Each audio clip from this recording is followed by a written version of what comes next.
بولے آپ ملانا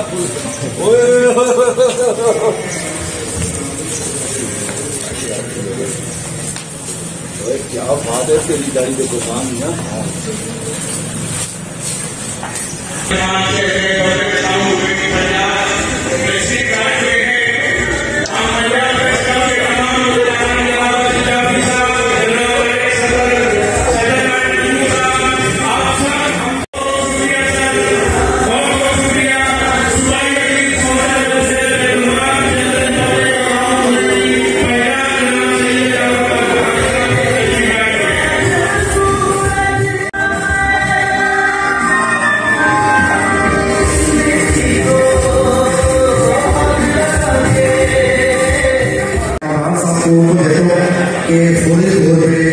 جتنے ہمارے مہمان ہیں ان کا حال یاور آواز ہمارے سامنے دے گے اس تقریب کا فوری طور پہ آغاز کیا جائے کیونکہ ابھی ان کی ایسی مصروفیات ہے کہ انہوں نے اٹک کوٹ پہنچنا ہے پھر اس کے بعد کچھ اور ایسی مصروفیات ہیں جیسے بہت ہی بزی ڈے ہے تو بلا تخلیق میں ملک کامران صاحب کے حوالے سے دیکھ سکتا ہوں کہ فوری طور پہ اس تقریب کا آغاز کریں ہمارے مشہور ان کا کہ وہ آج ہماری اس تقریب کو چار بجانے کے لیے آئے اور جب بھی ہم نے بنایا اسی وقت چاہے وہ جتنی بھی مصروفیات کی ہوئی لیکن ہمارے لیے ہمارے ساتھ ابھی میں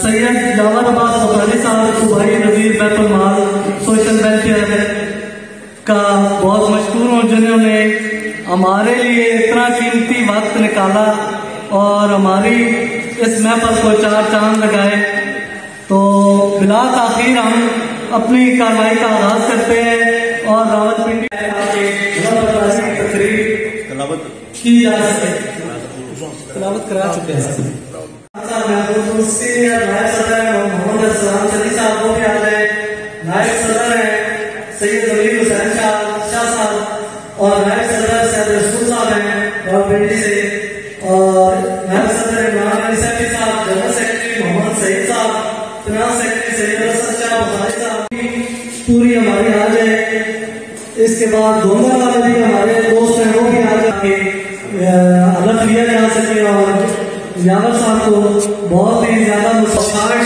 تقریب رکھ رہے ہیں پریس کلب کے اٹک کے ماڈل سے غازی سے اجتماعی طور پہ دعوت مقبل ٹائم شارٹ ہے اس لیے اگر وہ پردانی کی تقریب کو کامرہ کیا اس میں آغاز کیا جائے جی اگر نیچے لائٹ لے کر آ جائے تو وہ زیادہ لگے کچھ آگے آ جائیں کچھ پیچھے آ جائیں لائٹ میں جو ہے وہ آپ کو زیادہ لگے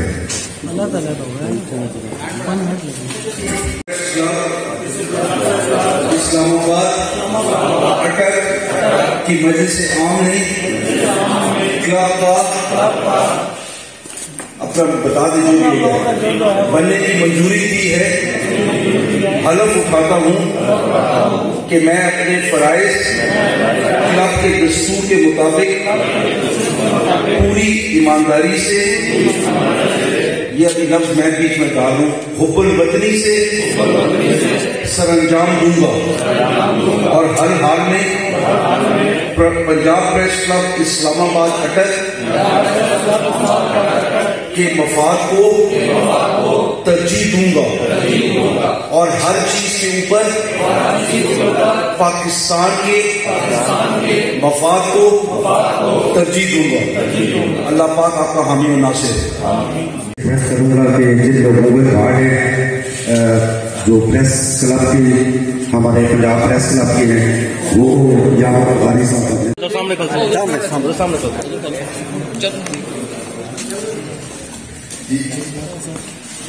بھائی ادھر ایک سو ٹرن ہو گئے ادھر ایک سو ادھر سامنے کھڑے تو پھر بھائی ادھر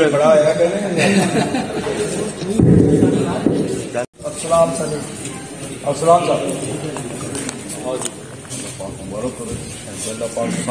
ہاتھ رکھو بھائی، محمد سعید ارشد. ٹھیک. شہید ارشد.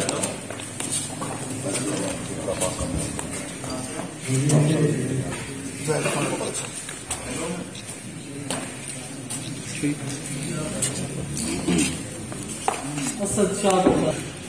ضمیر شاہ جی ادھر تک سو جی.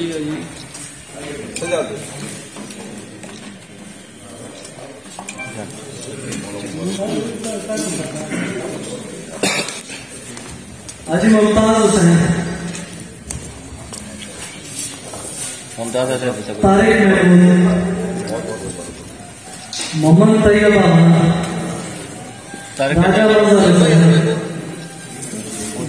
ادھر دیکھو سر، ادھر دیکھو بھائی، ادھر دیکھو راجا بھائی، بھائی ادھر دیکھو. ملک زاہد صاحب.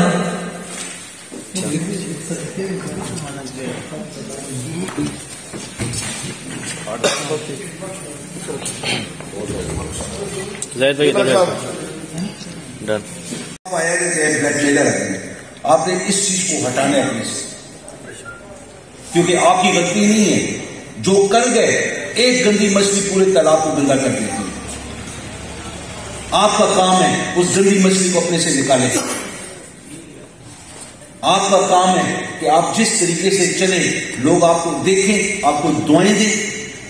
وہ بیوہ یتیم مساکین جن کے حق دبائے ہوئے بڑوں نے، جن کی زمینیں دبائی ہوئی ہیں، کسی نے کسی کا اور طریقے سے حق دبائے ہوئے، آپ کا کام ہے اس کی آواز بنے. آپ لوگ حق کے ساتھ کھڑے ہوں گے.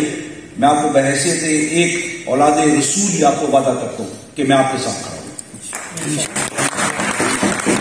لیکن اگر آپ لوگ یہ کام نہیں کریں گے، اگر آپ میں سے کسی نے غلط کام کیا، میں وعدہ کرتا ہوں بحیثیت اولاد رسول میں آپ کی مخالفت کروں گا. ہمارا کام ہے معاشرے کو، ریاست مدینہ کا خواب تو ہم دیکھ رہے ہیں، ہم نے اس کو بنانا ہے.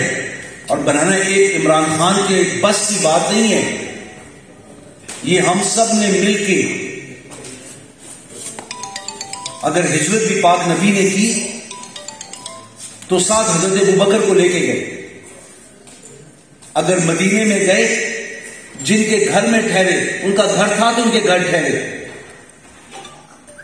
اگر کوئی بھی غزوات میں وہ شامل ہوئے تو ان کے ساتھ سارے صحابہ کرام ساتھ تھے.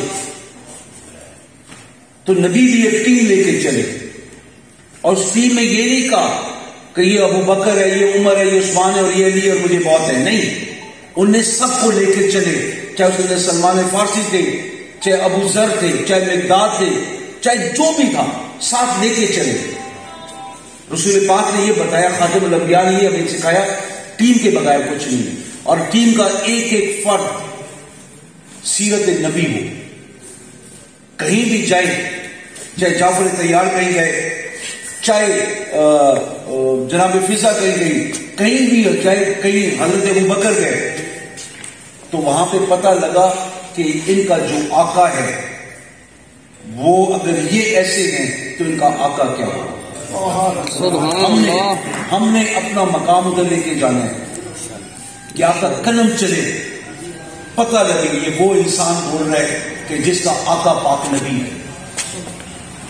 اس کا عدل و انصاف وہ ہے، بغیر حق آپ کو مجھ سے نفرت ہو کوئی فرق نہیں پڑتا، لیکن آپ کا قلم چلے اس کے اندر آپ کی نفرت نظر نہ آئے. آپ کو کوئی برا لگتا ہے، جو کچھ مرضی ہے، آپ نے جو کام کرنا ہے اس مٹی کے لیے کرنا ہے. جیسے فوجی وردی پہن کے گولی کھانے کے لیے تیار ہے نا، آپ نے قلم ہاتھ میں پکڑ کے آپ کو گولی کے لیے تیار ہونا چاہیے. اس میں جان بھی جائے، کوئی خوش قسمت نہیں ہوگا کہ حق کی خاطر مارا جائے. شہادت ہے نا، جو بھی زندگی میں غلطی ہوئی سب ختم ہو جائیں گی، لیکن یہ شرط ہے کہ حق کی خاطر. میں اپنے بھائیوں کا یہاں پہ بہت مشکور ہوں، اور میں وہ کہتے ہیں کہ باقیوں کے لیے تو میں بڑا بھائی ہوں گا، لیکن ادھر میں چھوٹا بھائی ہوں جعفری صاحب کا. اور جعفری صاحب وہ ہیں کہ جو ہمیشہ ہمارے ساتھ کھڑے ہیں.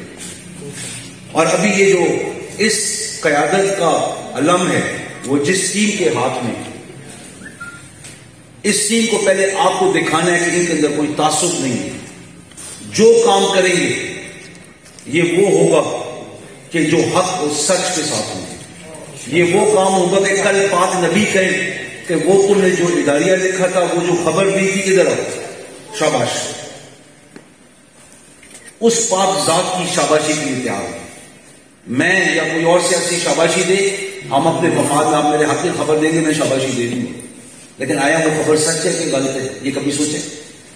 شاباشی دے پاک نبی سے، خاتم الانبیاء سے شاباشی لے، وہ خدا کی شاباشی. میں نے جب الیکشن شروع کیا تھا، پہلا 1997 میں نے کاؤنسل کا الیکشن لڑا تھا، عابد بھائی میرے پہلے سپورٹر، اور وہ گلیاں نالیاں اپنے ہاتھوں سے صاف کرتے ہوئے نے مجھے دیکھے. میرے اندر کسی قسم کا نہ تعصب ہے، نہ میرے اندر انا پرستی. خدا نے اگر مجھے جو عہدہ دیا ہے، یہ اللہ پاک کی امانت ہے، اور جب اللہ کی امانت آپ کے ہاتھ میں آئے، کوئی عہدہ چاہے آپ کے پاس ہے، چاہے میرے پاس ہے، چاہے صدر مملکت کے پاس ہے، اس میں خیانت اگر ہو گئی، گو ہم کلمہ پڑھیں، وہ ہمارے نصیب کا چکر ہوگا، طواف نہیں ہوگا. یہ ٹکرے ہوں گی اگر ہم نے اللہ کی ذات کی امانت میں ہم نے خیانت کی. نہیں صرف اولاد نہیں، اس لیے اس کے بعد ہم جب ملے اور محمد ورجل فرجہم، ہمارا کروڑوں درود و سلام ہو خاتم الانبیاء کی ذات پر، جو محبوب خدا رکھی ہے اور جس کے صدقے میں یہ کائنات خلقت ہے. ان کی پاک اہل بیت پہ، ان کی پاک ازواج پہ، ان کے پاک اصحاب پہ، السلام علیکم. یہ جو ذمہ داری آپ لوگوں نے آج خود اپنی خوشی سے قبول کی ہے، یہ وہ ذمہ داری ہے کہ جہاں پہ آپ لوگ اس اسٹیٹ کا وہ ستون ہے جو ہر برائی کو، ہر دو نمبری کو، ہر ملک دشمنی کو جس نے اجاگر کرنا ہے، اور ان الفاظ میں اجاگر کرنا ہے کہ جہاں پہ لوگ بنسبت پڑھ کے بولے کہ یہ بندہ تو بات ہی غلط کرتا ہے، یہ نہیں ہے. آپ نے بات ایسے کرنی ہے جیسے پاک نبی نے ہمیں سکھایا ہے. تبلیغ کے طور پر لوگوں کے دلوں کو موم کریں، لوگوں کو یہ بتائیں کہ یہ ملک کتنی مشکل سے حاصل ہوا ہے، لوگوں کو یہ بتائیں کہ اس ملک کے ساتھ جس پارٹی کے ساتھ آپ تعلق رکھتے ہیں اس سے فرق نہیں پڑے گا، لیکن ہر پارٹی محتاج ہے کہ پاکستان ہے تو ہم ہیں. اگر پاکستان نہیں ہوگا تو یہ کوئی پارٹی بھی نہیں ہے. تو ہم لوگوں نے جو کام کرنا ہے، جب آپ کے ہاتھ میں قلم آتا ہے، وہ صرف آپ صحافت کا، اس اسٹیٹ کا آپ ایک ستون نہیں ہے، وہ قلم جو ہے وہ عدل کی نشانی ہے. اگر آپ کو خدا نے یہ طاقت دی ہے کہ آپ ہر دن کے روزمرہ کے حالات کے اوپر آپ ایک تجزیہ کریں یا ایک رپورٹ لکھیں، اور آپ کی اس رپورٹ میں آپ کا کینہ پروری ہو، آپ کا تعصب ہو، اور وہ چیز سچ نہ ہو، تو روز محشر جو آپ کو گناہ ملے گا وہ کسی کو بھی نہیں ملے گا، وہ بہت بدتر گناہ ہوگا. آپ کے ہاتھ میں یہ جو قلم ہے یہ عدل و انصاف کے لیے. یار گلا کدے بند کر سوتے پلیز. اور یہ جو عدل و انصاف ہے یہ اللہ پاک کی صفت ہے. آپ اللہ کے خلیفہ بن کے ایک مخصوص کام آپ کے ذمہ ہے، اور اگر اس میں کہیں بھی آپ لوگ مجھے اچھا نہیں سمجھتے ہیں، کسی اور سیاسی لیڈر کو اچھا نہیں سمجھتے ہیں، کسی حکومت کے نوکر کو اچھا نہیں سمجھتے، اگر آپ کا اپنی ذات بیچ میں ہے، تو جب آپ قلم چلائیں گے اپنی ذات کو نکالیں گے بیچ میں سے، یہ عدل تب ہوگا. اور آپ لوگ وہ ہیں کہ جو اس معاشرے کو اس کی اصل شکل اور ہر برائی سے پاک کرنے کے لیے آپ کے پاس یہ قلم ہے. اس لیے نہیں ہے کہ کسی کی پگڑی اچھالیں، اس لیے نہیں ہے کہ کسی دوست کے کہنے کے اوپر آپ ایک خبر ڈال دیں. اس لیے نہیں ہے کہ کوئی آ کے مجھ کو اور آپ کو پیسے دے، میں ان کے لیے کام کروں یا آپ ان کے لیے صحافت کریں. اس سے بڑا گناہ کوئی نہیں ہے. ایک ہوتی ہے غیبت اور وہ ہے مردہ بھائی کا گوشت کھانا، اور ایک چیز ہے تہمت. وہ جا کے قرآن میں پڑھ لیں، احادیث میں جا کے پڑھ لیں. آپ چاہے ترمذی کھولیں، صحیح بخاری کھولیں، کوئی بھی کھولیں، تہمت کی سزا سمجھیں کہ ہے کہ یہ قلم آپ کے ہاتھ میں، یہ بدماشی کا ڈنڈا نہیں ہے، یہ اللہ پاک کی طرف سے آپ کو عطا کیا گیا ہے. اس کی مرضی تھی آپ کو آج ملا، یہ خدا آپ کو آج ملا، یہ اس کی مرضی تھی. جب اس کی مرضی تھی تو آپ خلیفۃ اللہ ہیں. یہ اتنی بڑی ذمہ داری ہے کہ شاید میں بحیثیت اس عوام کے نوکر کے، ایک خدمت گزار ہونے کے ناطے، شاید میرے پہ اتنی بڑی ذمہ داری نہیں جتنی آپ پہ ہے، کیونکہ آپ کا کام ہے مجھے بھی چیک کرنا. آپ کا کام ہے ڈی سی کو چیک رکھنا، ڈی پی او کو چیک رکھنا، تھانوں کو چیک رکھنا. ہم لوگ ایک اپنا تخیل ان کو دے سکتے ہیں، ایک اپنی سوچ ان کو بتا سکتے ہیں، لیکن اچھائی کی طرف کون کیا کر رہا ہے، کتنا کر رہا ہے، برائی کے اڈے کون چلاتا ہے، چاہے کسی قسم کا بھی اڈا ہو، یہ آپ کا کام ہے روکنا، یہ آپ کا کام ہے رکوانا. اگر آپ اس میں دیانتداری نہیں کریں گے، کل آپ اللہ کو جواب دیں گے، کیونکہ یہ قلم اللہ کا قلم ہے، آپ کو دیا گیا ہے، آپ ایک وسیلہ بنے ہیں اس کی عدل اور انصاف کے لیے. اس کی جو بھیجی ہوئی تعلیمات تھی، چاہے حضرت آدم کو دی، چاہے ہمارے پاک نبی حضرت خاتم کو دی، اس کے بارے سے آپ لوگوں کو جو معیار ہے بہت اونچے. آپ کی طرف جب بھی کوئی دیکھے، میرا خواب ہی ہے، میرا دل یہ کرتا ہے کہ آپ کو ہمیشہ یوں اوپر دیکھے، یوں نیچے کر کے نہ دیکھے کہ یہ فلاں برائی میں ہے، فلاں برائی میں ہے، فلاں برائی کرتے ہیں، اور اس برائی کے آگے یہ ایک ڈھال بنے ہوئے، اور جو صحافت ہے یہ ایک لبادہ ہے اس برائی کو طریقے سے چلانے کا، بلیک میل کرنے کا. صحافت پاکیزہ شعبہ ہے، سیاست پاکیزہ شعبہ ہے. جو گندے لوگ ہیں اس کو گندا کر کر کے اتنا کر چکے ہیں گندا کہ جو میں جہاں پہ غلط ہوں، میں ان کے پیروکار ہیں. ہمیں اگر وہ یہ کہہ سکتے تھے تو ہمیں بھی یہ جرت ہونی چاہیے. ایم پی اے بن کے، صحافی بن کے، بڑا عہدہ رکھ کے، ہم کچھ بھی نہیں، ہم ان کے پاؤں کی خاک ہیں. اور ہمیں اپنا درجہ، اپنا مرتبہ سمجھنا چاہیے. پاؤں کی خاک ہے، لیکن ان کے لیے ہم کبھی بھی باعث ذلت نہ بنے، باعث عزت بنے. وہ ہمارا عمل دکھائے. اللہ پاک آپ لوگوں کو توفیق دے.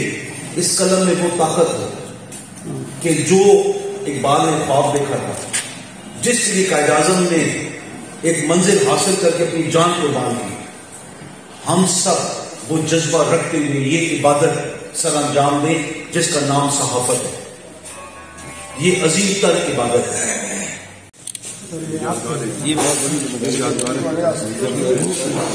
ادھر دیکھیے گا سارے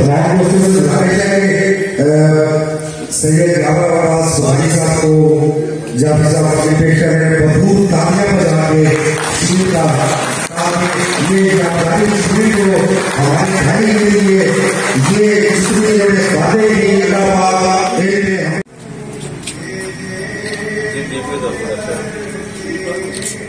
رات بلدی ٹھیک ہو گیا تھا آگے